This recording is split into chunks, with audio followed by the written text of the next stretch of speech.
సామెతలు 25వ అధ్యాయం 13వ వచనం వరకు ధ్యానించుకున్నాం. 14వ వచనం నుంచి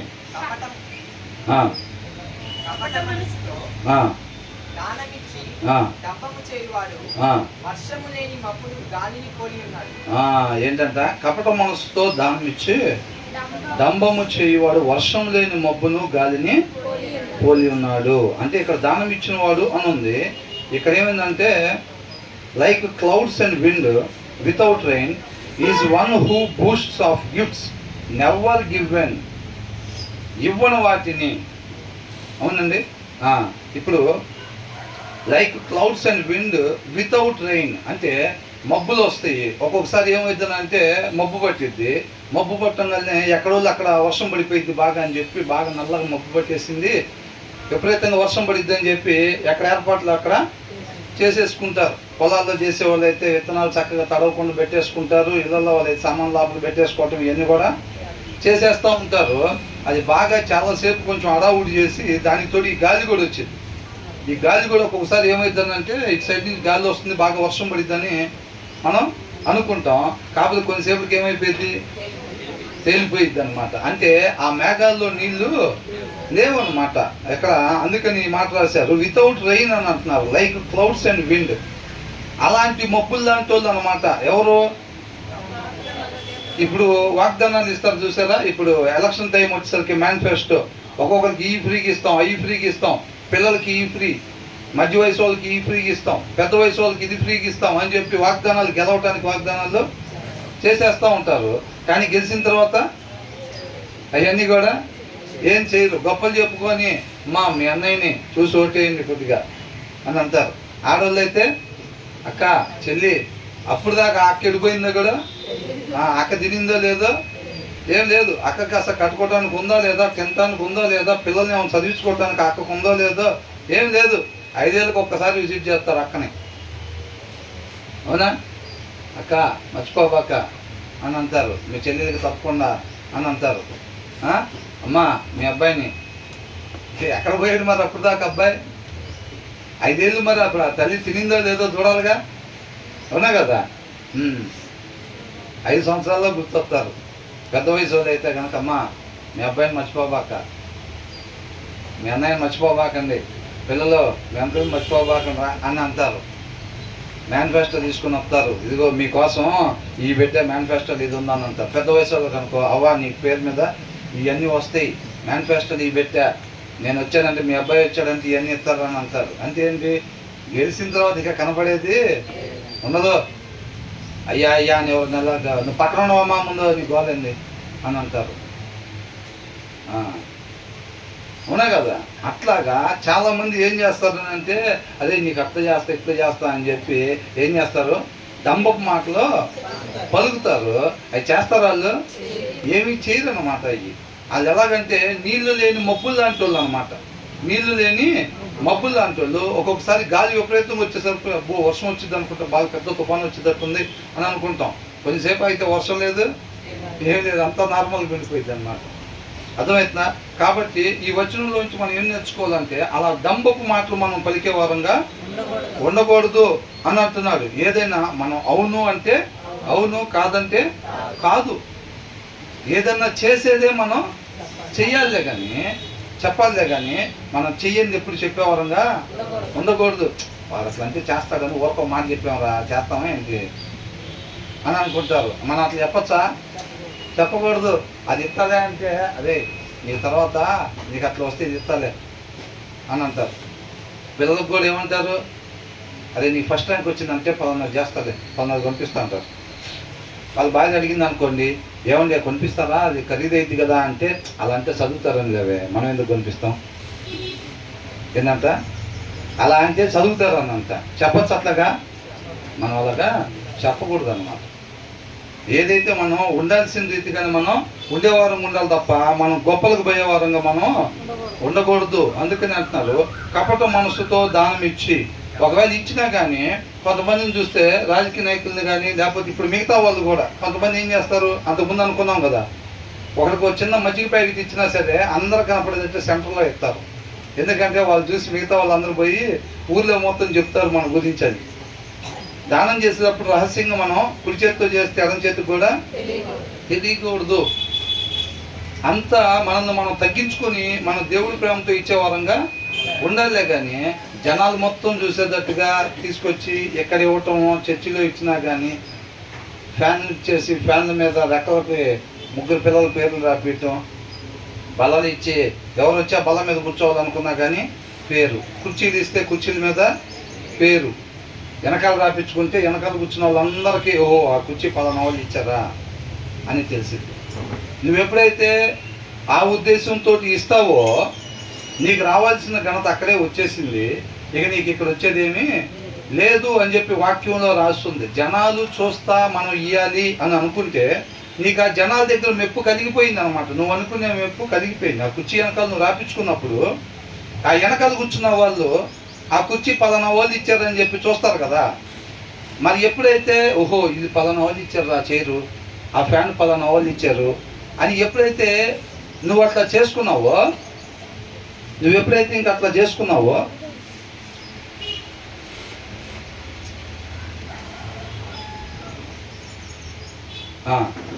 ఏంటంట మనం ఎప్పుడైతే అట్లా గొప్పలకు పోయి ఆ ఫ్యాన్ నేను ఇచ్చాను, ఆ టేబుల్ నేను ఇచ్చాను, ఆ కుర్చీ మేము ఇచ్చాం అని చెప్పి ఆ డ్రమ్స్ ఇస్తే డ్రమ్స్ మీద మన పేరు రాపించుకుంటారు, వాళ్ళ నాన్నగారి పేరు రాపించుకుంటారు. అవునా?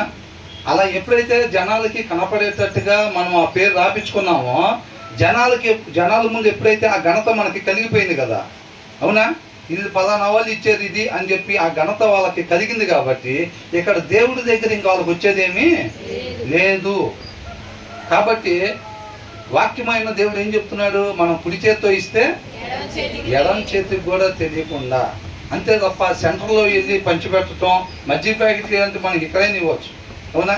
జనాలందరూ ముందు కనపడేటట్టుగా ఇస్తూ ఉంటాం. అంటే ఎందుకని ఇస్తున్నాం అట్లా? మనం ఇస్తాం. పలానాది ఏదన్నా ఒక ఆఫరింగ్ లేదా ఒక స్నాక్స్ లాగా ఇట్లా ఇచ్చి ఆ బ్రదర్ ఇట్లాగా మేము ఇచ్చామని చెప్పదులే బ్రదర్ అన్న మాట మనం అనాలా అనకూడదా? కంపల్సరీగా అనాలి. అట్లా ఏం కాకుండా మనం ఆ మాట అంటే చెప్పరు, మనం అనకుండా ఉంటే బ్రదరే చెప్తారు. అక్కడ ఎట్లాగో ఇవాళ మన సిస్టర్ మనందరి కోసం ఈ స్నాక్స్ తీసుకొచ్చారన్న ఒక మాట చెప్తారులే అన్న ఉద్దేశంతో మనం తెలిసి ఆ మాట చెప్పకుండా ఉన్నాం అనుకోండి, మనకు రావాల్సిన ఘనత ఇక్కడ వచ్చేసింది అనమాట. ఇక దేవుడి దగ్గర ఏమీ ఘనత మనకు వచ్చేది లేదు. కాబట్టి మనం అలా డంబాలుగా, వర్షం లేని నీళ్లు లేని మేఘాల్లాగా, వర్షం తీసుకురాని గాలులాగా మనం ఉండకూడదు. డంబపు మాటలు పలికే వాళ్ళంగా మనం ఉండకూడదు. మనల్ని మనం పూర్తిగా తగ్గించుకొని దేవుడు ప్రేమతోటే ఇతరుని ప్రేమించే వారంగా మనం ఉండాలి. అంతే తప్ప ఈ లోకంలో ఘనత కొరకు వాళ్ళు చూస్తారని చెప్పి మనం చూడకూడదు అనమాట. అర్థమవుతుందండి? కాకపోతే మిగతా వాళ్ళందరూ ఎలా ఉంటారు? మిగతా వాళ్ళందరూ డంబంగానే ఉంటారు. నీకు కుడి పక్కన ఎడం పక్కన ముందు కానీ వెనక కానీ నీకు ఉండేవాళ్ళు అందరూ కూడా డంబం చూపించుకునే వాళ్ళే ఉంటారు. ఆ ప్రదేశంలో మనం డంబం చూపించుకోకుండా ఉండాలి. అందరూ పరిశుద్ధులే ఉండి అందరూ తగ్గించుకునే ప్లేస్లో మనం కూడా అట్లా ఉంటాం కాదు. అర్థమైందండి? క్రీస్తుని పోలి మనం జీవించాలంటే ఆయన ఈ లోకంలో ఎలా ఉన్నాడు? పరిశుద్ధంగా జీవించాడు అన్నమాట. మనం కూడా ఏం చేయాలంటే మన చుట్టుపక్కల అందరూ గొప్పలు చెప్పుకునే వాళ్ళే ఉంటారు. మనతో పాటు నలుగురు టేబుల్స్ ఇస్తారు, వాళ్ళు పేర్లు రాపించుకుంటారు. మనం కూడా టేబుల్ అవసరమైనప్పుడు ఇచ్చి మనం మాత్రం పేర్లు రాపించేవాళ్ళుగా, ఫ్యాన్ల మీద పేర్లు రాపించేవాళ్ళు, కుర్చీల మీద, డ్రమ్స్ ఇస్తే డ్రమ్స్ మీద పేర్లు రాపించే వాళ్ళగా మనం ఉండకూడదు. అవసరతను బట్టి ఎక్కడైతే అవసరం ఉందో ఆ ప్రదేశంలో దేవుడు మనకి ఇచ్చిన సమృద్ధిలో నుంచి మనం ఇచ్చేవారంగా ఉండాలి. అంతే. సమస్త మహిమ ఆయన ఇవ్వకపోతే మనం ఎక్కడి నుంచి ఇస్తాం? అవునా? దేవుడు ఇవ్వకపోతే ఎవరైనా ఇవ్వగలుగుతారా? ఇవ్వలేరు.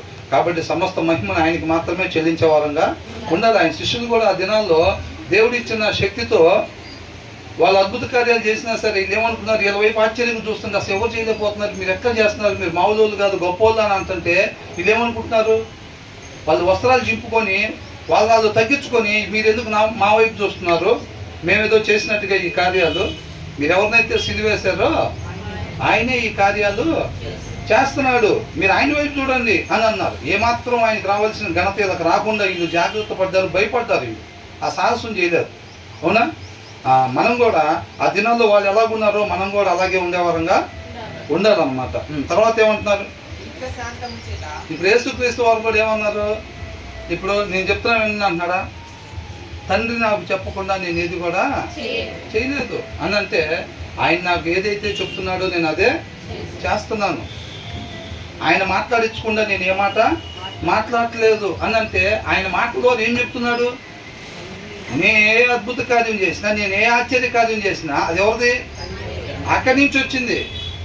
కాబట్టి మీరు ఆయన వైపు చూడండి. ఆయన గుండెల మీద తన్నారు, ఆయన ప్రేమను అర్థం చేసుకోలేరు. అవునా కదా? వద్దన్న పని మనం చేస్తాం. కాబట్టి ఆయన వైపు మీరు చూడండి, చూడాల్సిన వైపు మీరు చూడండి అంటున్నాడు. 15వ వచనంలో ఏమనుంది? సామెతలు 25వ అధ్యాయం 14వ వచనం ధ్యానించుకున్నాం ఇప్పుడు మనం. అవునా? 15వ వచనం. దేని చేత అంట? దీర్ఘశాంతం చేత. రికమెండేషన్స్తో కాదు, మనకు ముందు వచ్చి ఆలోచన ఏంటంటే మన లోక ప్రయత్నం మొత్తం చేసేస్తాం. ఎవరికన్నా బాగలేదన్నా, లేదా ఏదైనా అవసరం పడినా మన తెలిసిన వాళ్ళు ఎవరుకున్నారు, పలానా అన్నం ఫోన్ చేద్దాం. ఫోన్ చేస్తారు అంతే. అన్నా సూర్యన్న కొద్దిగా ప్రాబ్లం అన్నా అని అంటారు. లేదంటే ఇంకొక బ్రదర్కి, లేదంటే ఇంకో సిస్టర్కి. అవునా? లేదంటే మనకు తెలిసిన చోటా నాయకులు. మనకెవరు తెలుస్తారండి? అవునా? ఏదో మహా అయితే వార్డు మెంబర్ తెలిస్తే ప్రధానమంత్రి తెలిసినంత ఉంటుంది మనకి. మన దాంట్లో, మిగతా దాంట్లో అయితే పెద్ద పెద్దలు తెలుస్తారు అనుకోండి. ఇదన్న పరిస్థితి మొత్తం అయిపోయి అది మన పరిధిలోకి రాస్తాము. ఇట్లాగా అది ఇదని మొత్తం అయిపోతాయి. అయిపోయిన తర్వాత ఏం చేయాలో తెలియక కుర్చీలో కూర్చొని ఆలోచిస్తూ ఉంటే అప్పుడు ఒక ఐడియా మన జీవితాన్ని మార్చింది. ఏంటి ఐడియా? దేవుడు. అదే ఇంకొక ఆయన ఉన్నాడుగా, లాస్ట్ బట్ నాట్ లీస్ట్ అన్నట్టుగా. అప్పుడు లాస్ట్లో గుర్తొచ్చింది మనకి వ్యవహారం. మన శక్తి మొత్తం ప్రయత్నం చేసి ఏమీ కాలేదురా బాబు అక్కడ అనుకున్నప్పుడు అప్పుడు వస్తాం ఆయన దగ్గరికి, ప్రభువా అని అంటాం. అర్థమవుతుందండి? మనం తెలుసుకోవాల్సింది తెలుసుకునేదాకా దాన్ని తగ్గాడు దేవుడు. పిల్లడికి ఏమంటే బాగు చేయడు. మనం ఏదైతే తెలుసుకోవాల్సింది తెలుసుకునేదాకా తగ్గకుండా ఎప్పుడైతే మన హృదయం మీద నేను అటువైపే చూడాలి, కొండల వైపు నా కన్నులు ఎత్తకుండా, మనుషుల వైపు నా కన్నులు ఎత్తకుండా ఈ వైపే నేను ఒక మనిషి చూడాలి అన్నది మన హృదయం మీద రాసుకున్న తర్వాత అప్పుడు ఆ మబ్బుల్ని తీసేస్తాడు దేవుడు, ఆ సమస్యని తీసేస్తాడు అన్నమాట. అప్పుడు నుంచి తర్వాత నుంచి మనకి ఏ సమస్య వచ్చినా ఎటు చూస్తాం? దేవుని వైపే చూస్తాం అన్నమాట. అర్థమవుతుందండి? ఆయన మనల్ని వెలిగించి అనేక మందికి మనం మంచి మాదిరిగా ఉండేటట్టుగా చేస్తాడనమాట. కాబట్టి దీర్ఘశాంతము చేత న్యాయాధిపతిని ఒప్పించవచ్చు. Through patience a ruler can be persuaded అని అంటున్నాడు. ఒప్పించవచ్చు. మనకేమనిపించింది అంటే ఈ లోకంలో ఆ రికమెండేషను, ఈ రికమెండేషను, లేకపోతే మనం ఏదైనా కానుకలు తీసుకొని వెళ్ళి ఇచ్చి లంచాలలాగా అట్లాగేమన్నా ఒప్పించవచ్చేమో అనుకుంటాం. అర్థమవుతుందండి? కానీ దేని చేత ఒప్పించవచ్చు అంట? దీర్ఘశాంతం చేత. శాంతం కలిగి ఉండాలి. మనం దానికి ముందు చదువుకున్నాం ఏమని? ముంగోపిల్లాగా ఉండకూడదు. ఆలోచన లేకుండా ఏదన్నా జరగగానే ఇమీడియట్ డెసిషన్స్ తీసుకుంటారు. చూసారండి? వాళ్ళు ఏమైంది? మన సహోదరుడు ఏమంటాడంటే ఇంకా అవమానించి ఏమంటాడు? ఇంకేం చేస్తావు నువ్వు అని అంటాడు. అవతల సిచ్యువేషన్ చూసుకోకుండా, ఆలోచన లేకుండా, అవతల ఒక 8 మంది ఉంటే ఒక 2 తీసుకొని వెళ్ళిపోయి ఇమీడియట్గా మిగతాలని ఆ ముగ్గురిని దాన్ని అక్కడ కూర్చోబెడతారు. కూర్చోబెట్టి చెప్పండి ఇప్పుడు ఏం చేస్తారు చేయండి అని అంటే ఏమంటారు? ఇంకేం చేస్తారు చేయండి, ఇంకెవడు నుండి ఫోన్ చేయండి అని అంటాడు. అది తెలిసిన ఇద్దరికి ఫోన్ చేశారు, ఆ ఇద్దరు తీసుకుని వచ్చారు, వాళ్ళ సంగతి చూశారు వీళ్ళు. మరి తర్వాత అది ఆలోచన లేకుండా ఉండకూడదు. ఆ దేవుడి ఆలోచన, దేవుడి జ్ఞానం, దేవుడి వివేకం మనం ఉండాల్సిన రీతిగా ఉండేటట్టుగా నడిపించింది తప్ప మనం ఆ వాక్యమై ఉన్న దేవుళ్ళలో ఉన్న గుణ లక్షణాలు మనం కలిగి లేకపోతే మాత్రం స్వాభావికంగా మనలో ఉండే మూఢత్వ ప్రకారమే మనం నడుచుకునే వారంగా ఉంటాం. అలా ఉండకూడదు అనుకుంటాం, కానీ అలాగే ఉంటాం అన్నమాట. కాబట్టి వాక్యం ప్రతి దినం కూడా మనం చక్కగా శ్రద్ధగా చదవాలి. శ్రద్ధ అనేది లేకపోతే అసలు చదవకపోయినా చదివినా రెండు ఒకటే. శ్రద్ధగా చదవాలి. ఆ వాక్య సారాంశం సత్యం, ఆ సత్యం మనం స్వతంత్రం చేసిద్ది. కాబట్టి ఆ వాక్య సారాంశం కొరకు మనం చదవాలి. మనం చదువుతున్నప్పుడు ఆ వచనాలు అర్థం కాకపోతే అవసరమైతే మరలా దాన్ని చదవాలి. దానికి సంబంధించింది ఎక్కడుందో చూడాలి. ఆ రిసోర్సెస్ ఏదైతే ఉన్నాయో దాని ప్రకారంగా సారాంశాన్ని మనం తీసుకుని మనం ముందుకి వెళ్ళాలి తప్ప 2 అధ్యాయాలు చదివేసాం, 4 అధ్యాయాలు చదివేసామని ముందుకు పోయేవారంగా ఉండకూడదు. సారాంశం అక్కడ వదిలిపెట్టి మనం 4 అధ్యాయాలు చదివినా ఉపయోగం ఏమీ లేదు. అర్థమవుతుందండి.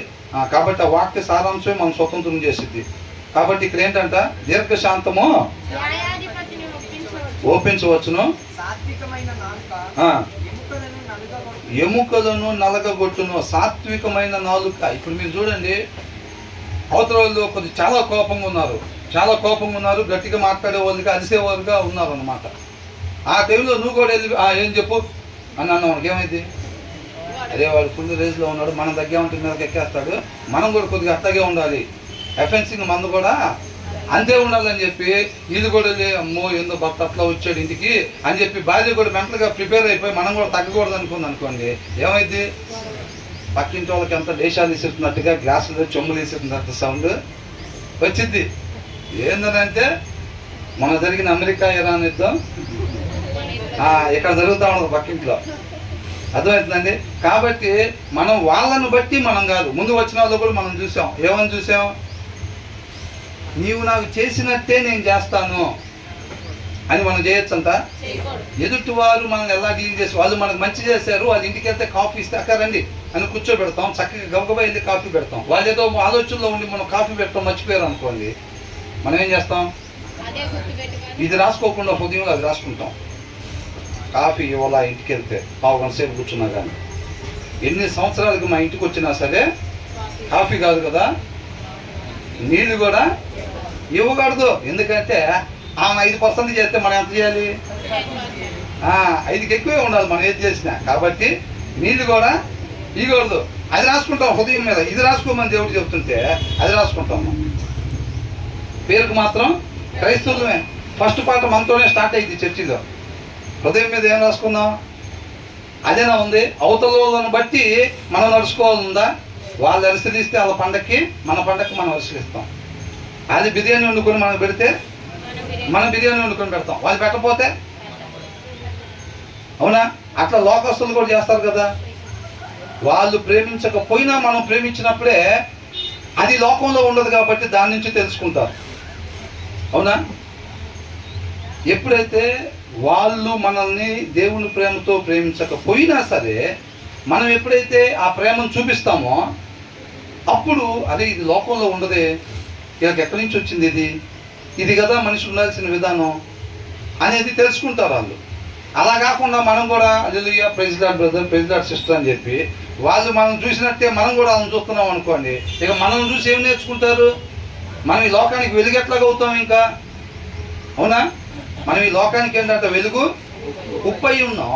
ఇక్కడ సారం ఎవరు అందించాలి? సత్యం అనే సారం మనిషి ఉండాల్సిన విధానం ఎవరు తెలియపరచాలి? ఈ లోకానికి మనమే తెలియపరచాలి. కాబట్టి మనం ఉండాల్సిన విధానం, ఎదుటి వారు నీతో నాతో ఎలాగున్నా సరే మనం మాత్రం క్రీస్తు మనల్ని ఎలా ప్రేమిస్తున్నాడో, మనది ఏ మంచి అయినా ఉందా? ఏ మంచి లేకపోయినా ఆయన మనల్ని ఎలా ప్రేమిస్తున్నాడో మనం మన పొరుగు వారిని అలాగే ప్రేమించేవారు ఉండాలి. ఆయన ముఖం మీద ఉమ్మేస్తుంటే తండ్రి మీద క్షమించంటున్నాడు. నువ్వు నా మొహం మీద ఉమ్మేసావు కాబట్టి దాని తగ్గట్టు నీకు చేస్తాను అంటున్నాడా? వాళ్ళు పిడుగుతులు గుద్దుతుంటే ఆయన ఏం చెప్తున్నాడు? వీళ్ళకి తెలియదు ప్రభా, వీళ్ళు క్షమించిన ఆయన. వీళ్ళు కూడా నీతో సమాధాన పడాలి, వీళ్ళు కూడా నీతో పాటు యుగాలు ఉండాలి. అవతలో ఏది చేస్తే అది కాదండి. తోడుకోవడం ఇట్లా చేసింది, అత్తగారు అట్లా చేసింది, మనం చూపించాల్సిన ప్లేసు కొన్ని అండర్లైన్ వర్డ్స్ ఉంటాయి అన్నమాట లోకానికి. అర్థమవుతుందండి? ఆ ప్లేసుల్లో చక్కగా మనం రూతు గ్రంథం 4వ అధ్యాయం టక్కని చదివేసిన అవతలకి వెళ్ళిపోవటం కాదు.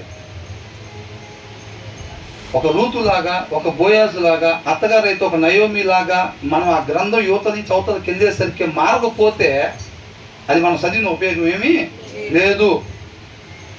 దేవుడు అందుకైనా రాపించింది. లేదా ఒక స్టోరీ లాగా ఉంటుంది, చెప్తాను, రాసుకుని కొద్దిసేపు వినండి అన్నారా? ఒక 3 వ్యక్తులు ఉంటే అనగనగా ఒక రాజు, ఆ రాజుకి 7 కుమారులు.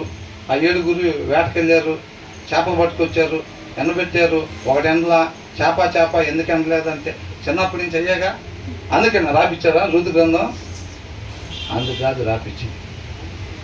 ఆ గ్రంథంలో ఒకళ్ళొకళ్ళు పోటీ పడి దేవుడి నామాన్ని మహింపరిచినట్టుగా మనం చూస్తున్నాం. అత్తగారు నా కుమారి అని అంటుంది, మనం వింటున్నామా? మన దగ్గర వినేది ఏంటి? ఒకసారి గోడ దగ్గర పెడితే వసేయ్ ఏందంట, ఎప్పుడు పోయితే ఏమో అని ఆ కుక్కల మీద, ఆ పిల్లిల మీద పెట్టి తిట్టటమే. ఓహో నువ్వు అట్లా చేస్తావా, నేనేమో తక్కువ తిన్నాను అనుకుంటున్నావా, మా ఇంటి పేరు ఏందనుకుంటున్నావు, అసలు మా బ్యాక్గ్రౌండ్ నీకు సరిగ్గా తెలియట్లా, వచ్చే వారం నుంచి నువ్వు మా ఇంట్లోనే ఉండవస్తాను లోపల. ఈ వారం బాగా చూసుకుని స్కెచ్ లోపల నడిపిద్ది. ఇక వాళ్ళ అబ్బాయి చిన్నగా వచ్చి కూర్చొని, అవును మేము సపరేట్గా ఉందాం అనుకుంటున్నాం, నాకు ఆఫీస్కి దూరం అయిపోతుంది, దగ్గర లేదని ఇల్లు తీసుకుందాం అనుకుంటున్నాం. సరేలే అక్కడే ఉందాం అంటే, నీకెందుకు ఇబ్బంది, నీకు ఇక్కడ అంతా అలవాటు అయ్యారు కదా మనం చుట్టాలు పెట్టాలని. అంటే ఏంది చిన్నగా నిన్ను ఇక్కడ ఓల్డ్ ఏజ్ హోమ్లో పెడితే జనాలు నన్ను అనుకుంటారు కాబట్టి ఈ ఉన్న ఇంట్లోనే నిన్ను ఓల్డ్ ఏజ్ హోమ్ లాగా ఇక్కడే వదిలిపెట్టి మేము పోయి సపరేట్గా ఉంటాము అని. అర్థమవుతుందండి. రూతు గ్రంథంలో రూత్ ఎట్లా ఉంది, ఇక్కడ ఏమి ఎట్లా ఉంది, ఈ రూత్ ఎట్లా ఉంది చెక్ చేసుకోవాలా లేదా? కొన్ని ప్లేస్లో వినపడతలేదా? ఇస్కరేతు యోధ డబ్బు సంపాదించాలనేది ఎట్లయితే లాకర్లో దాచిపెట్టుకున్నాడో, సువార్త దానికి తగలకుండా ఏసయ్య పక్కన కూర్చొని సువార్త చెప్తుంటే దూరం ఉన్న వాళ్ళు కూడా మారేది లేకుండా పక్కన కూర్చుని ఆయన మాత్రం జాగ్రత్తగా దాన్ని లాకర్లో దాచిపెట్టుకున్నాడు, తగలకుండా, వాక్యం తగలకుండా. అవునా? అత్తగారు అయితే నా కుమారి అంటుంది, కోడలైతే నేను నీవంటే నీ జనమే నా జనము, నీ దేవుడే నా దేవుడు, నీ ప్రజలే నా ప్రజలు, నువ్వెక్కడ చనిపోతే నేను కూడా అక్కడే చనిపోవాలి, నన్ను మాత్రం నేను వదిలి వెళ్ళొద్దు, వెళ్ళమని చెప్పొద్దు అని అంటుంది. మనం చెప్తాం ఆ మాటలో. ఆమె ఎమ్మడిపోతే ఏముంటుంది, పొద్దుగూకుల సహాయమే. చిన్నగా అత్తమ్మ, చిన్నగా కింద గట్టు ఉంది, అవునా, అత్తమ్మ ఎక్కండి, ఆటో ఎక్కమంటే అరగంట చేసిద్ది. ఏం చేసిద్ది? ఆటో తీసుకొస్తే ఎక్కమంటే అరగంట చేసిద్ది. అక్కడే నుంచొని మనం చెమటలు కాలుతూ ఉంటే పట్టుకొని ఎక్కిస్తూ ఉండాలి. మరి అప్పుడే ఆయన పోలికలోకి వచ్చేది. మనం అద్దాల ముందు ఉంచుకొని నీట్గా దూకొని 2 ప్యాకెట్లు రాసుకుంటే రాదు ఆయన పోలిక. ఎక్కడొచ్చింది? అత్తగారు అంతసేపు ఎక్కుతున్నా సరే ఆమె చేయి పట్టుకొని మనం ఎక్కిస్తూ ఉంటాం. జనాలు చూస్తూ ఉంటారు మనల్ని. జనాలు చూస్తూ ఉన్నా అత్తగారిని పట్టుకొని ఆటో అంతసేపు ఎక్కించి అక్కడ ఉన్న దాంట్లో మంచి ప్లేస్ ఆమెకి ఇచ్చి, మిగతా అవసరం అయితే నువ్వు ఇటు పక్కన కూర్చోవాల్సి వస్తే, అంటే కోడల వరకు అట్లా కూర్చోవాలి, అత్తలు కూర్చునే పని లేదంటే నేను అట్లాగేం చెప్పట్లేదండి. రూతు ఎట్లా ఉందో కోడలు అట్లా ఉండాలి, నయోమి ఎట్లా ఉందో అత్తగారు కూడా అట్లా ఉండాలని చెబుతున్నా. అంతేలే కానీ నేను ఆ ఒక్కరికి ఏం చెప్పట్లేదు. అట్ ద సేమ్ టైం మగపిల్లలు కూడా బోయాజ్ ఉన్నట్టుగా ఉండాలి, అవునా కదా? బోయాజ్ కూడా ఎలా ఉన్నాడు అసలు? ఆ పని వాళ్ళ దగ్గరకు కూడా వచ్చి ఏమంటున్నాడు, మీకు శుభం కలుగును గాక, దేవుడు మీకు తోడుగా ఉండను గాక. ఈ రోజులో పని వాళ్ళ దగ్గరికి ఎవరు ఏదైనా పొద్దున్నే నువ్వు ఎదురొచ్చావు అని అంటారు. ఇప్పుడు అదే బాగా ఆఫీస్ తుడిసేయని ఎదురొచ్చాడు అనుకోండి, ఓనర్ గారు వచ్చేసరికి ఏమంటాడు, ఏయ్ పదవా అని అంటాడు. పొద్దున్నే నువ్వు వచ్చావు లోపలికి అని అంటాడు. అంటారా లేదా? బోయాజ్ కూడా అంతే అన్నాడా? నీకు శుభం కలుగును గాక అంటున్నాడు. కొత్తగా పరిగెరకొట్టాకొని వస్తామంటే ఏమంటున్నారు,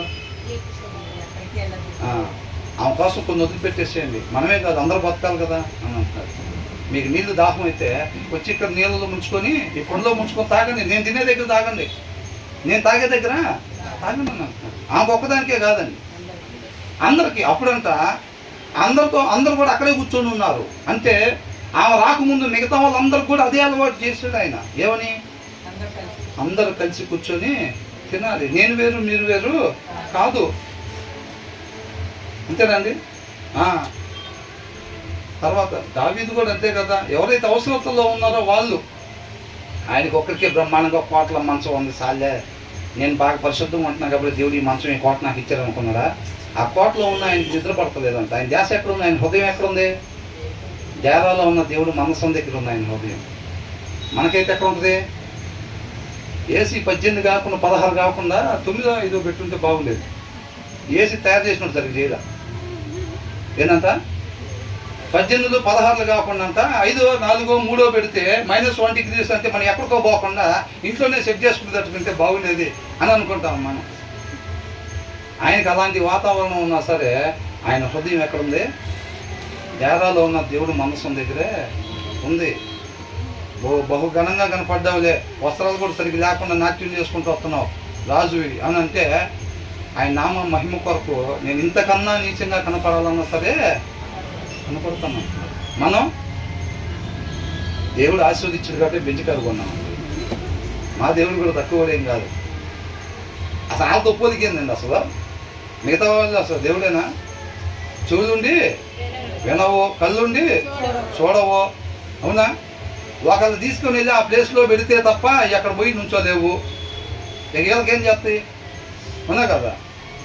కాబట్టి మనం వాక్యాన్ని జస్ట్ విని వదిలిపెట్టే వారంగా కాకుండా మన హృదయం మీద రాసుకుని, వాక్యము అని అంటే ఒక మనిషి ఉండాల్సిన విధానము. అర్థమవుతుందండి?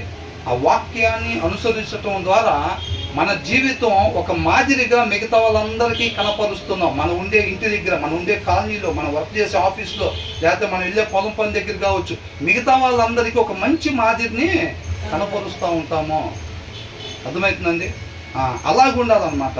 తర్వాత ఏమంటున్నారు? కాబట్టి ఈ 15వ వచనంలో అండర్లైన్ వర్డ్స్ ఏంటంటే దీర్ఘశాంతము, రెండోది సాత్వికము. ఈ రెండు అండర్లైన్ చేసుకోవాలన్నమాట. క్రైస్తవుడికి, ఒక విశ్వాసికి ఉండాల్సిన లక్షణములు. అప్పుడు మిగతా వాళ్ళు కూడా దాన్ని నేర్చుకునే వాళ్ళుగా ఉంటారు. కాబట్టి ఒక మనిషికి ఉండాల్సిన విధానం దీర్ఘశాంతం తప్ప ఎప్పుడు కూడా కలహాలు పడే వాళ్ళంగా ఉండకూడదు. మనం ముందు వచనాల్లో చూసాం కదా, కలహం అనేది ఉండకూడదు. అలాంటిది ఉంటే కనుక ఇమ్మీడియట్గా దాన్ని వదిలిపెట్టకపోతే ఏమైందంట, అది ఒక చెరువుకి గండిపడింది అంటారు చూసారండి, ఆ గోడకి. దాంతో సమానం అని రాయబడి ఉంది. అవునా? అదేమైతే చిన్నది, ఆ చిన్న బెజ్జం కాస్త తర్వాత పెద్దదయ్యి, ఇంకోది పెద్దదయ్యి ఊరు మొత్తాన్ని ముంచే పరిస్థితి అయిపోయింది. నువ్వు అనుకుంటున్నావు అది చిన్న గొడవే కదా, ఏముంది 4 మాట్లాడుకుంటావు, తర్వాత టీ పెట్టి వచ్చింది, నేను దాగి శుభ్రంగా నిద్రపోతున్నావు నువ్వు అనుకుంటున్నావేమో. అట్లా అనుకొని విడాకుల దాకా పోయినాయి ఉంటాయి చాలా. అసలు అనుకోలేదు బ్రదర్ అక్కడ దాకా వెళ్ళిద్దని. ఆ అమ్మాయి ఇంకెవరు చెప్పినా ఇంట్లేదు. వాళ్ళ అమ్మ నాన్న వాళ్ళు కూడా ఫుల్ సపోర్ట్ చేస్తారు. మరి స్టార్టింగ్లో వదిలిపెట్టమని వాక్యం ఉంటే వదిలిపెట్టకుండా నువ్వు చివరి దాకా తీసుకెళ్ళి, మనమేం తగ్గకూడదు. నేను మగవాడిని కాబట్టి, మనం భర్త కాబట్టి, మనం భార్య కాబట్టి, డబ్బులు ఇచ్చి వచ్చాం కాబట్టి ఇవన్నీ పెట్టుకున్నాం అనుకోండి, ఏమైంది? మనకే నష్టం. అవునా? కుటుంబం పట్ల దేవుడికి ఒక గొప్ప ప్రణాళిక ఉంది.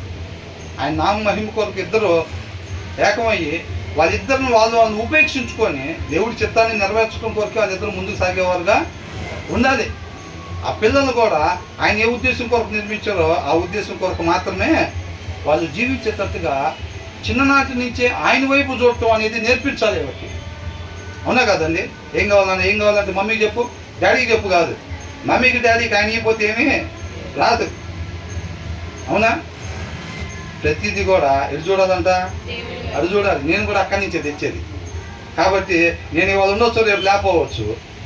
మీరు చూడాల్సిన వైపు చూడటం అలవాటు పిల్లలకు అలవాటు చేయాలి. మనం ఫస్ట్ ఆఫ్ ఆల్ మనకుంటే మనం చెబుతాం. అది మనకు లేదనుకోండి, వీక్లీ వన్స్, వారానికి ఒక అధ్యాయం అనుకోండి, మనం ఏమన్నా ఇంకా తూతు మంత్రం బ్యాచ్ అనుకుంటాము, చేసేదేమీ ఉండదు. అట్లా కాకుండా కాబట్టి దీర్ఘశాంతము సాత్వికము మనం కలిగి ఉండాలి తప్ప, వాళ్ళు ఎదుటోళ్ళు ఎంత కోపంగా ఉన్నా సరే, అది ఆఫీసులో బాస్ అయినా కావచ్చు, ఇంట్లో భర్త అయినా కావచ్చు, భార్య అయినా కావచ్చు, లేకపోతే ఎక్కడైనా సరే అవతల వాళ్ళు, ఇంటి పక్కన వాళ్ళు కావచ్చు, ఎవరైనా సరే వాళ్ళు కొంచెం కోపంగా అట్లా ఉన్నప్పుడు మనం ఎలా ఉండాలంట, సాత్వికంగా మనం మాట్లాడాలి. సాత్వికంగా మాట్లాడినప్పుడు ఏమైందంట, ఎముకలను నలగగొట్టును. ఎముక ఏం చేస్తుందండి? ఇప్పుడు మన బాడీ నిలబడాలంటే ఏంటంట, ఎముకలే ఆధారం బాడీ నిలబడటానికి. వాళ్ళు ఆ కోపం తెచ్చుకోవటానికి ఆ కారణం ఏదైతే ఉందో దాన్ని నలగొట్టేదిగా ఉండిద్ది సాత్వికం అన్నమాట. వాళ్ళు కూడా ఎలాగైపోతారు? ఫస్ట్ మాట అలా మాట్లాడంగానే మనం సాత్వికంగా మాట్లాడామనుకోండి, అదేమవుతారు, కొంచెం ఫోర్సు తగ్గిపోయింది, 80% పడిపోయింది. తర్వాత అయినా సరే మనం అలాగే ఉంటున్నాం అనుకోండి, అలాగే మాట్లాడుతున్నాం అనుకోండి, అవతల వాళ్ళు ఎలాగన్నా ఉండని, మనిషి ఉండాల్సిన విధానం సాత్వికము అంతే. మనం ఎప్పుడైతే ఒక అవిశ్వాసైన భర్తను కావచ్చు, అవిశ్వాసైన భార్యను కావచ్చు, మనం విశ్వాసులుగా ఉండటం వల్ల, విశ్వాసం అంటే ఏంటి, మనిషి ఉండాల్సిన విధానం వాక్యం అని చెప్పి నమ్మి అది క్రియారూపకంగా కనపరిస్తే అది విశ్వాసం ఉన్నట్టు. అవునా? కాబట్టి మనం సాత్వికంగా ఉన్నప్పుడు ఆ 80% కాస్త తర్వాత ఏమైపోయింది, 60%కి 40%కి పడిపోయి ఆయన కూడా మనలాగా అయిపోతాడు. చక్కగా మనతో ప్రశాంతంగా ఇద్దరు కలిసి మాట్లాడుకునే వారు ఉంటారు తప్ప, ఆయనకి ఆయన ఎదురుదాడి చేసామనుకోండి, ఏమైంది, ఆయన మాట్లాడంగానే అబ్బో మనం ఆపకపోతే బ్రేక్ అయిపోతే ఇంకొక 20 మాటలు అంటాడు, లేనిపోయింది. మనం కూడా కొద్దిగా స్పీడ్ పెంచాలని చెప్పి స్పీడ్ పెంచితే ఏమైంది, అది 2 మాటలు కలిసి ఇంటి పైకప్పు బాల్ కొట్టుకొని ఊళ్ళో పోయే పరిస్థితి పంచాయతీ. అవునా? మనం అట్లా చేసేవారంగా ఉండకూడదు. తర్వాత ఏమంటున్నారు,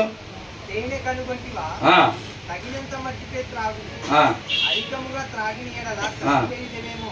ఏందంట? అంత ముందు వచ్చిన తేనె గురించి వచ్చింది. ఏమని వచ్చింది చెప్పండి? నా కుమారుడా తేనె తాగుము, అది నీ హృదయ శరీరానికి మంచిది.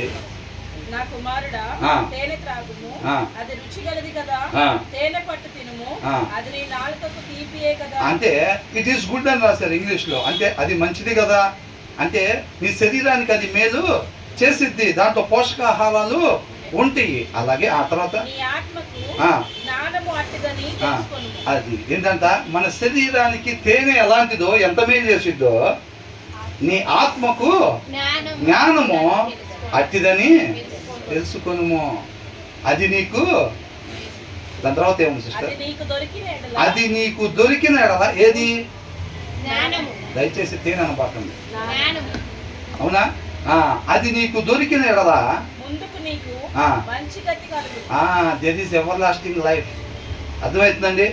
నీకు ముందు భవిష్యత్తు ఉన్నది, నిత్య జీవం నీకు ఉన్నది. ఎప్పుడు? జ్ఞానము, ఆ జ్ఞానం నీకు కానీ దొరికిందంటే మాత్రం నీకు నిత్య జీవం గ్యారెంటీ అని అంటున్నాడు. దాని తర్వాత ఏముంది సిస్టర్? నీ ఆశ భంగము నీ కాని ఆశ భంగము కానేదు. మన నిరీక్షణ ఏంటి? నిత్య జీవం. దేవునితో పాటు యుగ యుగాలు. ఆ దినాన అవ్వ ఆదాం ఏదేం తోటలో చక్కగా దేవునితో పాటు ఉండే గొప్ప భాగ్యాన్ని కోల్పోయారు. అవునా? మరలా ఆయన కుమారుడు ద్వారా సమాధానం పరుచుకుంటున్నాడు. మనం ఎవరైతే గుండెల మీద దన్నామో ఆయనే మనల్ని ప్రేమించి మరలా ఆయన దగ్గరికి చేర్చుకోవటానికి 2 చేతులు చాపి మనల్ని పిలుస్తూ ఉన్నాడు. ఆయన కృపను బట్టి, ఆయన ప్రేమను బట్టి. అర్థమవుతుందండి? అలా పిలుస్తూ ఉన్నాడు అన్నమాట. కాబట్టి ఇదన్నిటికీ కారణం ఏంటంట? ఆ జ్ఞానము. ఆ జ్ఞానం దొరకపోతే మనకి నీకు నిత్య జీవము లేదు, నీకు ముందు గతి లేదు, నీ ఆశ ఖచ్చితంగా భంగమైపోయింది అంతే. సమస్తం ఆ జ్ఞానంలో దాగి ఉంది. అందుకనే సొలొమోను చేత దేవుడు చక్కగా రాపిచ్చాడు. యవనస్తులు కూడా ఏం చదవాలంట? సామెతలు. అక్షరాలు చదువుకుంటా పోనీ సారాంశం వదిలిపెట్టి కాదు, ఆ సారాంశం దొరికితే అది మనం స్వతంత్రులుగా చేసిద్ది. అర్థమవుతుందండి? మరి ఆ జ్ఞానం కావాలంటే ఎక్కడ దొరికిద్ది? డిమార్ట్లో దొరకదా? డెకత్లాన్లో మరి ఎక్కడ దొరికిద్ది? దేవుడి నోట నుంచి వచ్చిద్దంట జ్ఞానం. దేవుడి నోట నుంచి వచ్చేది ఏంటి? వాక్యము. కాబట్టి ఆ వాక్యాన్ని చదివేటప్పుడు ఓహో ఇదే వేసే లోతైన గొయ్యి, అవునా? దగదగలాడే ఎర్రగా ఉండే మద్యం ఏంటంట? విష సర్పము. అది తొదక నిన్ను కాటువేయును, అవునా? ఇది కూడా ఏంటంట? అట్లాగా ఈ విషయాలన్నీ మనం తెలుసుకోవటమే దేవుడి జ్ఞానం. అర్థమవుతుందండి? మనం ఏమనుకున్నాం? ఇవన్నీ కూడా అపవాది అంబుల పొదిలోని బాణాలు. అర్థమవుతుందండి? ఈ లోకంలో ఏదైతే దగదగ మెరిసిపోతున్నాయో ఇవన్నీ కూడా అపవాది పెట్టే వలలు అన్నమాట. ఆ వలల్ని ఆయన కృపను బట్టి మనల్ని ప్రేమించి ముందుగానే తెలియపరుస్తున్నాడు మనకి. ఆ సీసాలు దగదగలాడిపోతూ ఉంటే వెళ్ళే దారిలో అది మనకి ఎలా కనపడింది? విష సర్పము. ముందుగా నీట్గా మేకప్ వేసుకొని ఎవరన్నా బస్ స్టాండ్ దగ్గర ఉన్నారనుకోండి, అది జెంట్స్ అయినా లేడీస్ అయినా, జెంట్స్ కూడా ఉంటారు, ఉండరా? టక్కి చేసుకుని వెళ్ళి వాళ్ళ పని వాళ్ళు ఇంట్లో అవసరం బట్టి ఆ రోజు పనికి పోదామని చెప్పి బస్ స్టాండ్ కాడ వస్తే అది ఏం చేస్తారు? లోతైన గొయ్యలాగా ఉండి ఆ గోతుల్లో పడేయటానికి, వాళ్ళ జీవితాలు నాశనం చేయడానికి మగవాళ్ళు టిప్ టాప్గా రెడీ అయి ఉంటారు. కొంతమంది ఆడవాళ్ళు కూడా చక్కగా 2 ప్యాకెట్లు మేకప్ వేసుకొని వచ్చేస్తారు అక్కడికి. అక్కడ చూడంగానే మనకి ఏమైనా అర్థమైపోయింది? ఆ చూపులను బట్టి లేదా గెటప్ని బట్టి ఏమర్థం అవ్వాలి మనకి? అక్కడ గొయ్యి ఉంది, జాగ్రత్త. మనకి మ్యాన్ హోల్ ఉన్నప్పుడు బోర్డు పెడతారు చూసారా? మనకి అక్కడ చూడగానే ఏమైంది? అక్కడ గొయ్యి ఉంది, జాగ్రత్త. అక్కడ షాప్లో పాములు, విష సర్పాలు ఉన్నాయి. ఇవన్నీ మనకి తెలియటమే దేవుడి జ్ఞానము. అంతే తప్ప సపరేట్గా ఉండదు. అది మనకు అందదు అనుకుంటా, దేవదూతలకు అంతేమో జ్ఞానం అంటే. అట్లాగే ఉండదండి. ఇవన్నీ మనకి తెలియటమే దేవుడి జ్ఞానం అన్నమాట. వీటిని ఎక్కడ రాసుకోవాలి? ఇది బంగారం కన్నా విలువైందా కాదా? వెండి కన్నా విలువైందా కాదా? బంగారం ఎక్కడ దాచాం? లాకర్లో పెట్టారా? బీరువాలో పెట్టారా? మరి దానికన్నా విలువైందంటే ఇది ఎక్కడ పెట్టాలి? హృదయంలో. హృదయంలో దీన్ని దాచుకున్న ఎడల నువ్వు బ్రతుకుతావు అంటున్నాడు. అర్థమవుతుందండి? యేసయ్య అదే చెప్తున్నాడు. నేను అలాగే నా హృదయంలో దాచుకొని ఒక మనిషిగా జన్మించి ఈ పాపం అనేది అందకుండా తండ్రి దగ్గరికి ఎలా చేరుకోవాలో నేను మాదిరిని కనపరిచా. నేను దాటి వచ్చి మీకు చెప్తున్నా, నేను ఉట్టి మాటలు చెప్పట్లా. ఏమంటున్నాడు? జీవించి చూపించి ఆయన మనకు చెప్తున్నాడు అన్నమాట. దాని ప్రకారంగా మనం ఉండాలి. చక్కగా మన హృదయం మీద రాసుకున్నట్టయితే మనం కూడా నిత్య జీవం కలిగి ఉండేవాళ్ళుగా ఉంటాము. కాబట్టి తేనె కనుగొంటివా, తగినంత మట్టికే తాగు. దాని ముందు వచ్చిన వాళ్ళు తేనె, నా కుమారుడు తేనె తాగన్నారు కదా అని ఎంత పడితే అంత తాగచ్చా? జీడిపప్పులు మంచిదే, ఒక 2 కేజీలు తిన్నాం అనుకోండి, ఏమైంది? ఏం పాట పడతారు? అది ఒక 2 కేజీలు తిన్నాం అనుకోండి, బాదం పప్పులు మంచిదే కదా, అవి కూడా ఒక 2 కేజీలు తింటే ఎమ్మటే పాస్టర్ గారికి ఫోను, అందరు రావటం, మన సూర్య బ్రదర్కు ఫోను, అన్న 2 టెంట్లు ఫ్రీగా, డబ్బులకు కాదు. ఎలాగా? డబ్బులకైతే వేరే వాళ్ళకి చేస్తాం, సూర్య బ్రదర్కి అయితే ఫ్రీగా. అన్న 2 టెంట్లు కొద్దిగా ఫ్రీగా అన్న, ఇట్లా అబ్బాయి 2 కేజీలు జీడిపప్పులు తిని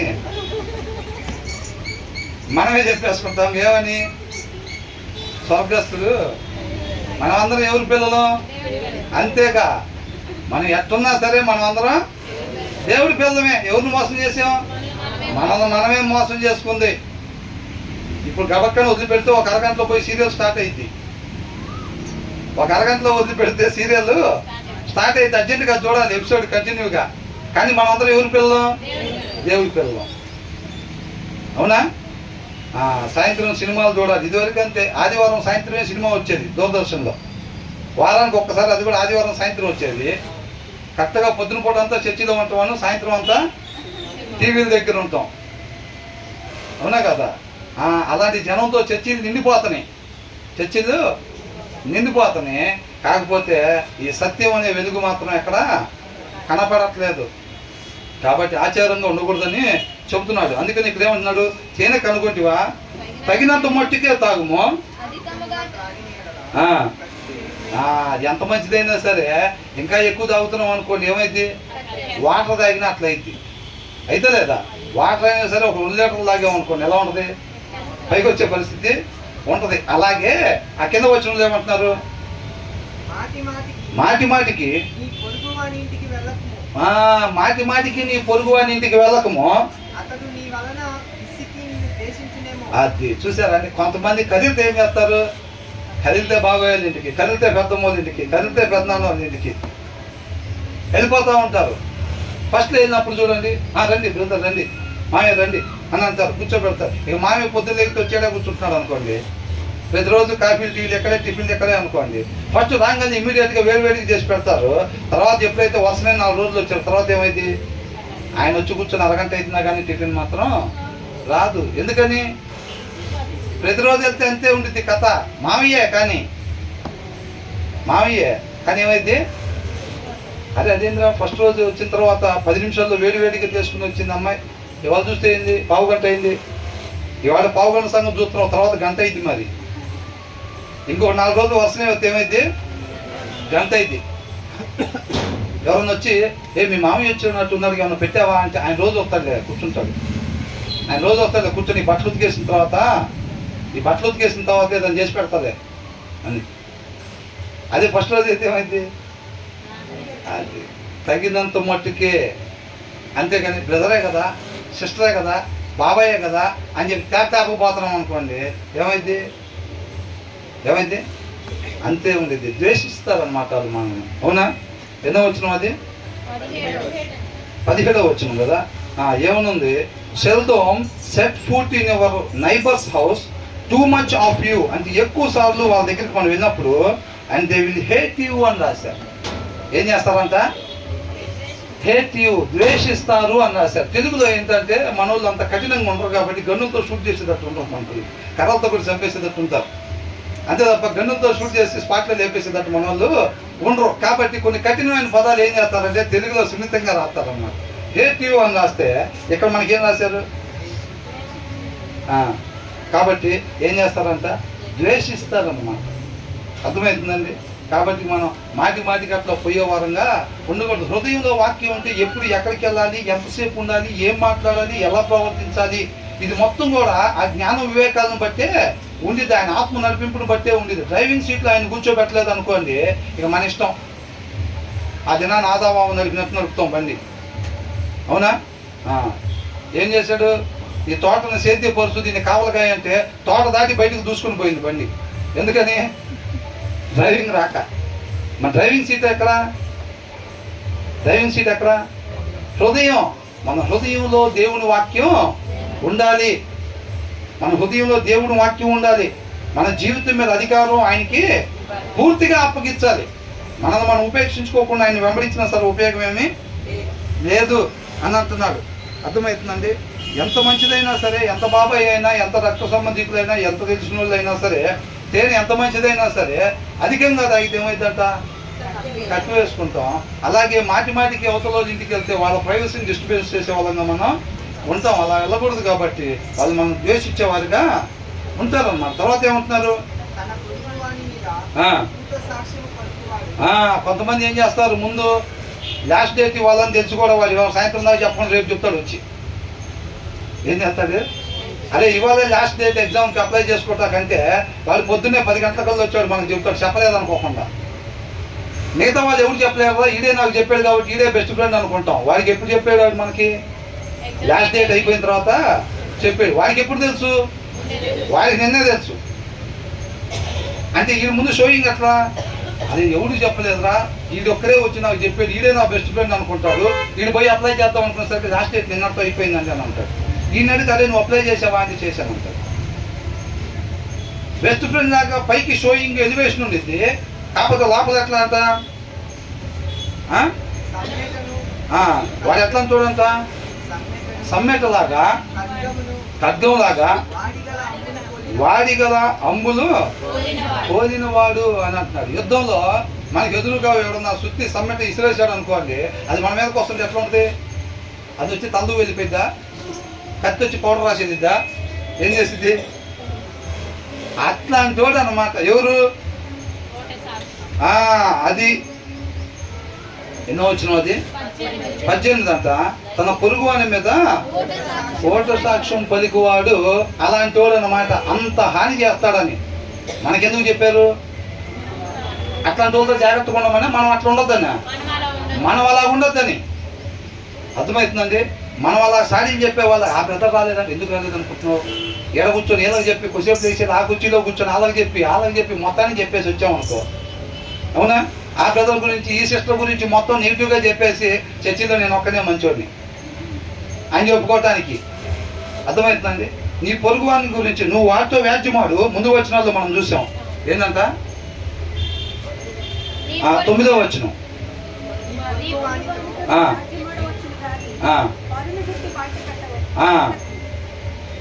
తర్వాత బయట పెట్టిన ఎడల వినువాడు నిన్ను అవమానపరచునేమో.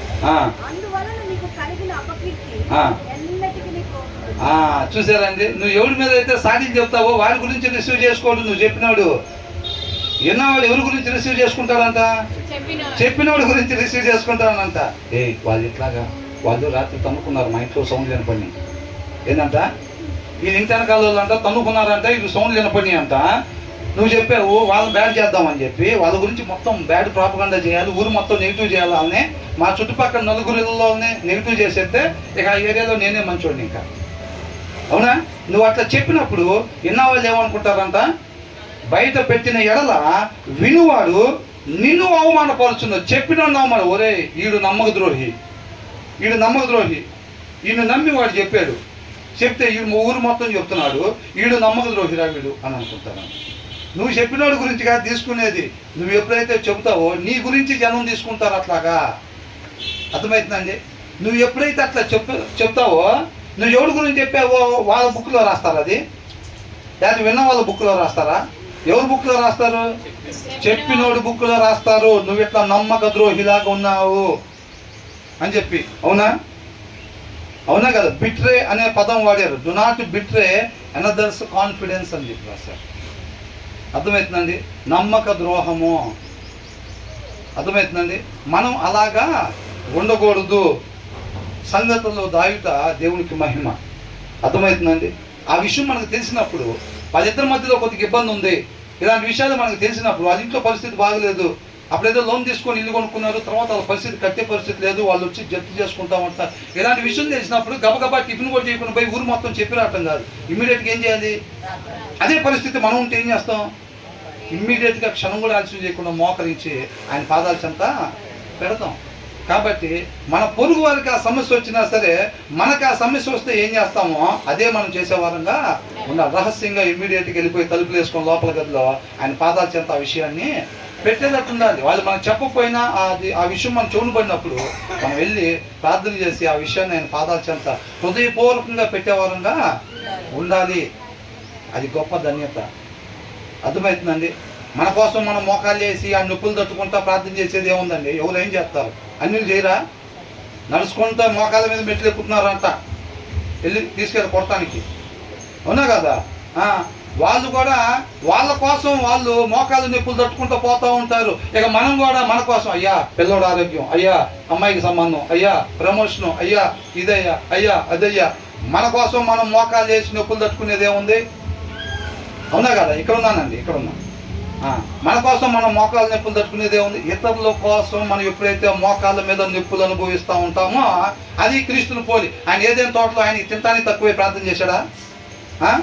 పెందల కడనే ఇంకా చీకటిగా ఉండగానే వెళ్ళంట ఆయన ప్రార్థన చేసి అనేక వీళ్ళందరి గురించి ప్రార్థన చేసి భారం కలిగి ఉండి ప్రార్థన చేసేవాడు. అవునండి? మనమైతే శుభ్రంగా సిమెంట్ ప్లాస్టింగ్ దానిపైన మ్యాట్లు అవసరమైతే రగ్గు వంతలో వేసుకొని మోకాళ్ళు వేస్తాం పొద్దున్నే 3 గంటలకి. కొద్దిసేపు నిద్రపోవటం, కొద్దిసేపు ప్రార్థన. మెలకు వచ్చిన తర్వాత అయ్యా ప్రార్థన చేస్తున్నాడు నేనని మళ్ళీ ప్రార్థన, మళ్ళీ అట్లా వెళ్ళిపోతూ ఉంటాం. ఒక్కోసారి ఆ ప్రార్థన దేవుడు చేసింది. అరణ్యం ఎట్లా ఉంటుందండి? అరణ్యం ఎలా ఉంటుంది? శుభ్రంగా ప్లాస్టింగ్ చేసి లాన్ పెట్టి ఉంచుతారా? రాళ్ళు, అవునా కదా? ఒక దగ్గర ఎక్కువగా తక్కువగా అట్లా ఉండే రాళ్ళు అక్కడ మోకాలు వేసి ప్రార్థన చేస్తుంటే సూర్య చెప్తూ ఉండేవాడు, అన్న మేము సముద్రం దగ్గరికి ఇక్కడికి వెళ్ళి ఇసుకలో కన్నా కాలే ఇసుకలో మేము ప్రార్థన చేసేవాళ్ళం. అంత దూరం వెళ్ళి యూత్ నేను వెళ్ళిన కొత్తలో నాకు అనుభవం లేదనుకోండి చెప్తున్నా, నేను కూడా అలా ఉండాలని అనుకున్నా. చెప్పినప్పుడు వెళ్ళి మేము అట్లా వెళ్ళి యూత్ అంతా ప్రార్థన చేసేవాళ్ళం అన్న ఇట్లాగని చెప్పాడు. నాకు ఇప్పుడు కూడా గుర్తున్నాయా లేదా ఆ విషయాలు? అవునా? అట్లాగా ప్రార్థన చేసేవాళ్ళం అన్నమాట. అవునా? కాబట్టి ఇక్కడ ఏమంటున్నారు, మనం ఎప్పుడు కూడా కోర్టు సాక్ష్యం అంటే అవతులోల మీద సాధ్యం చెప్పేవాళ్ళగా అట్లాగా మనం ఉండకూడదు. దేవుడి ప్రేమ అదే దేవుడికి తెలిసిననుకో, అయ్యా కళ్ళు లేవు దావీదు కుమారుడా నన్ను దాడి పోబాకంటే ఏమన్నాడు? అది కళ్ళు లేవు అంటారా అని చెప్పి అందరూ చెప్పాడా? ఎవరు చెప్పాడు? తండ్రికి చెప్పి కళ్ళు ఇప్పించాడు. మన ఎవరికి చెప్పాలి? అయ్యా కుష్ఠరోగం వచ్చింది అయ్యా అంటే అవునా, రే వాడిని చూడండి రా కుష్ఠరోగం అన్నారా? మనమైతే ఏమంటాం? దూరం ఉండు ఆయనకి బాగలేదంట, అది అందరికి అనుకునేది. అది ఆయన దూరం ఉండి ఇవి దూరం ఉంటాం తప్ప ఆయన సంగతే ఉండదు. ఆయన ఏం చేశాడు? ఎవరికి చెప్పాడు? తండ్రికి చెప్పాడు. మరి ఏం నేర్చుకుంటున్నాం? ప్రభా మా జీవితంలో కూడా కుష్టుండే బానిచ్చి అంటాం తప్ప ఆ అలవాటు చేసుకోం. ఏ అలవాటు? ఆయనకి ఎందుకు చూసే అలవాటు చేసుకోము. ఆయన అది మాదిరినే కనపరిచిపోయాడు. మనం మాత్రం ప్రభా మా జీవితాల్లో కూడా అద్భుతాలు చేయవా, నువ్వు ఇంకా సజీవుడిగానే ఉన్నావుగా చేయవా అడుగుతూ ఉంటాం. అద్భుతాలు వాటికి కావాలంతే. మనం కష్టపడి ఆయనకి ఎందుకు చూడటం, మోకరిచ్చి ఆయన కుమారుడు ఎలా తెచ్చుకున్నాడు అలా తెచ్చుకోవడానికి ఇష్టపడడం. ఏం చేయాలంట? మోకాళ్ళు నువ్వే ప్రభా, ఇప్పుడు కూడా మోకాళ్ళు నువ్వే. ఆ దినాన్ని ఏదైనా తోటలో వేసినట్టుగా ఇప్పుడు తండ్రి పక్కన ఉన్నావు కదా, ఇప్పుడు కూడా విజ్ఞాపన నువ్వే చేసి అద్భుతాలు మాత్రం మా జీవితంలో చెయ్యాలని అనుకుంటాం. మనమంతా అలాగా సాడీలు చెప్పే వాళ్ళకి ఇలాగ మనం ఉండకూడదు అని అంటున్నాడు. ఆ తర్వాత ఏమంటున్నారు? శ్రమకాలంలో విశ్వాసఘాతకుని ఆశ్రయించుట ఎదిగిన పగతోను నీరు వసిలిన కాలుతోను సమానం. చూసారండి? ఇప్పుడు విరిగిన పళ్ళతో ఏం తినొచ్చండి మనం? యాపిల్స్ తింటామా? లేకపోతే మటన్ చికెన్ తింటామా? ఏం తింటాం? ఏమి తినలేము. అది ఉన్నా కానీ లేనట్టేనంట. ఇంకోటి ఏంటంట?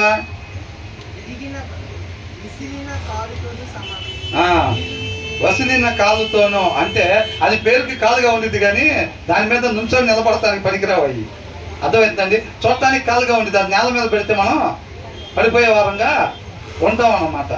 అవిశ్వాసిని మనకు అవసరమైనప్పుడు అంతా అవిశ్వాసతో మనం శ్రమల కాలంలో విశ్వాసఘాతకుని ఆశ్రయించుట అలాంటిది అని అంటున్నాడు.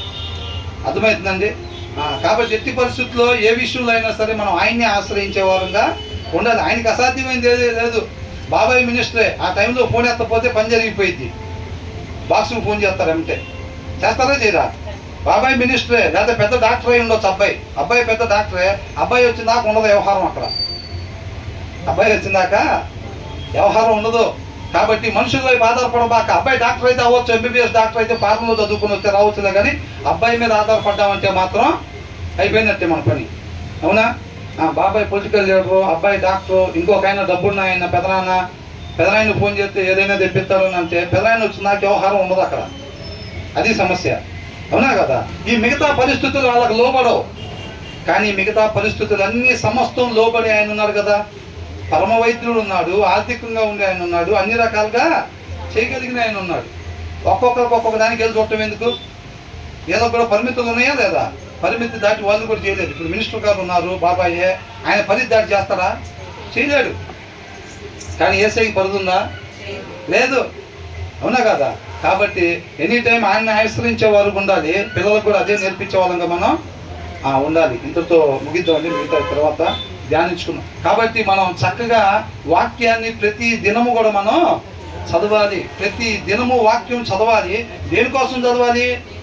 ఆ సారాంశం, వాక్య సారాంశం కొరకు మనం చదవాలి. అంతే తప్ప ఊరికి నేను 2 అధ్యాయాలు చదివేసా, 4 అధ్యాయాలు చదివేసా అంటే ఉపయోగం ఏమీ లేదు. ఆ వచనం నుంచి మనం ఏం నేర్చుకోవాలని దేవుడు దాన్ని రాపించాడు అనేది దాన్ని విడిచిపెట్టకుండా ఆ సారాంశం మనం పొందుకుంటే ఆ సారాంశం సత్యం, ఆ సత్యం మనం స్వతంత్రులుగా చేసిద్ది. దేవుడికి మహిమ.